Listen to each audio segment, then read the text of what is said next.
Muy buenos días, profesor Francisco Javier Salgado Agúndez. Profesor, hoy estamos con usted inaugurando una nueva faceta de En Corto.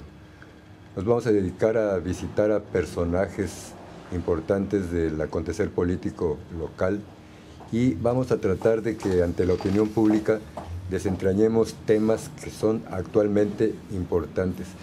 Usted como profesor destacado, un destacado también profesor que lucha por la democracia en su sindicato, quisiéramos iniciar con usted una serie de pláticas alrededor del tema sobre la privatización de la educación de la escuela pública. ¿Qué es, qué debemos de entender los ciudadanos comunes y corrientes, profesor, por privatización de la educación pública? ¿Nos conviene, no nos conviene? ¿A la gente común y corriente, al ciudadano que gana el salario mínimo, es atractivo? Porque pues yo desde morro he escuchado que estudiar en una escuela particular pues da presencia, da categoría. Entonces pues no suena tan malo. Para algunos sectores dicen pues privatizar la educación pública, ¿qué tiene de malo? A mí me gustaría mucho que nos pudiera alertar, si de eso se trata, a la sociedad, qué significa en concreto privatizar la educación pública. Pues ajustándonos estrictamente al concepto de privatización, entiéndase por esto de que cualquier empresario o grupos de empresarios con el aval del gobierno podrán invertir sus recursos financieros, económicos en materia de educación, de la creación de escuelas, el cobro de colegiaturas, la edición de materiales impresos, es decir, todo el manejo de la educación sería a través de los organismos que deseen participar y hacer de este servicio una mercancía, pues. Esa es se entiende de esta manera lo de privatización.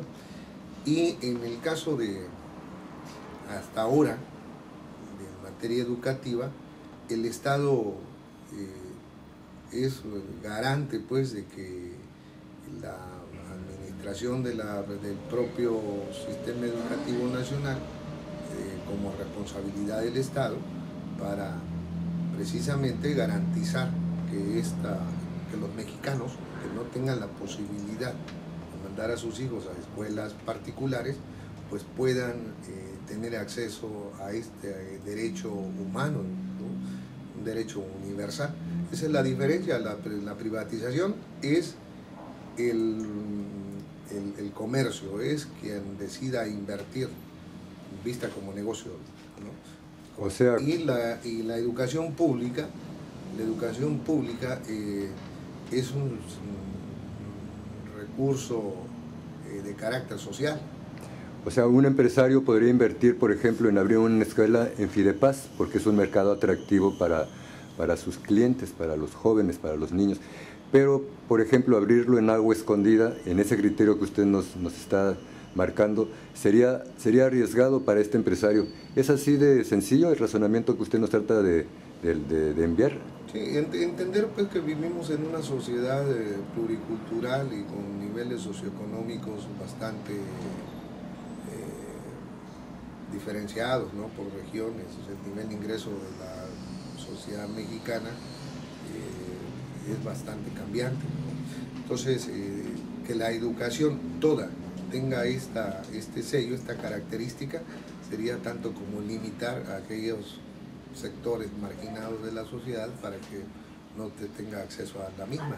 Y en las reformas que se están impulsando en el país, que ya aprobaron los diputados, los senadores, y que estamos a unas horas de que se publique en el Diario Oficial de la Federación, hay un apartado, hay un eje que maneja esta reforma, donde habla de que los directivos, en coordinación con los padres de familia, tendrán que emprender acciones para sostener la infraestructura educativa en todo aquello que sea necesario. Oiga, profe, pero eso no es nuevo, eso sucede prácticamente desde hace 30, 40 años.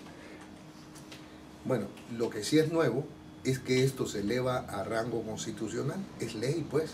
Entonces ya está marcado como una ley a la que se tendrán que sujetar todas las escuelas del país, cuando antes lo que usted señala era la contribución, la aportación de los padres de familia de manera voluntaria y hasta donde sus posibilidades económicas lo permitían.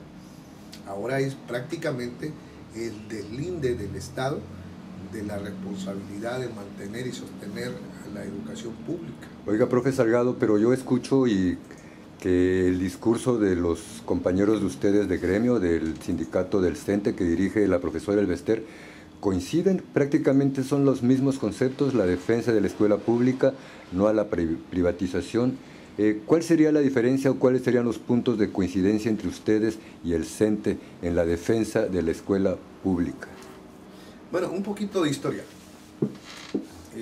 No hay que olvidar que Gordillo y sus dirigentes seccionales han estado en una comunicación permanente con el gobierno federal desde hace 4 sexenios. Reyes Tamés, Silvia Luna, fueron algunos, Rafael Ochoa, fueron algunos de los senadores panalistas que cabildearon e impulsaron en la Cámara de Senadores la Alianza por la Calidad de la Educación y estas reformas. Entonces, ese dato cuando menos nos obliga pues a sospechar de que cuando menos no nos da confianza pues ese dato. No podemos confiar, más bien creo que esta es una estrategia de Gordillo para pactar con el gobierno federal, presionar al gobierno federal y ganar en impunidad. Elvester es un personaje hoy día cuestionado, agotado, y está a la desesperada, apropiándose de un discurso que no le corresponde. Elvester no ha defendido ni ha estado nunca del lado de la sociedad ni de los maestros. Eso es claro, eso lo sabe todo el mundo, no es ningún secreto. Entonces, yo tengo mis dudas, mis reservas. No descalifico el que haya compañeros de base, institucionales, que tengan la confianza en este grupo. Nosotros no confiamos, porque conocemos Elvester, porque conocemos cómo actúa. Más bien creo que este discurso en esta última etapa es un manejo casi desesperado por negociar con el gobierno federal. Profe Salgado, pero la sociedad mexicana, el sindicato incluso, yo lo veo prácticamente imposibilitado de detener toda esta ola de privatización de los servicios de educación. ¿Qué se podría hacer? En su opinión, ¿qué podría hacerse modesta o con mucho despliegue de fuerzas, pero está en posibilidad de la sociedad mexicana, particularmente la sudcaliforniana, de detener toda esta ola privatizadora de la educación? Hay una parte, después de que se promulgan las reformas constitucionales, obligan necesariamente a diseñar las leyes reglamentarias, es decir, aquellas que nos van a decir cómo es que van a operar toda esta parte.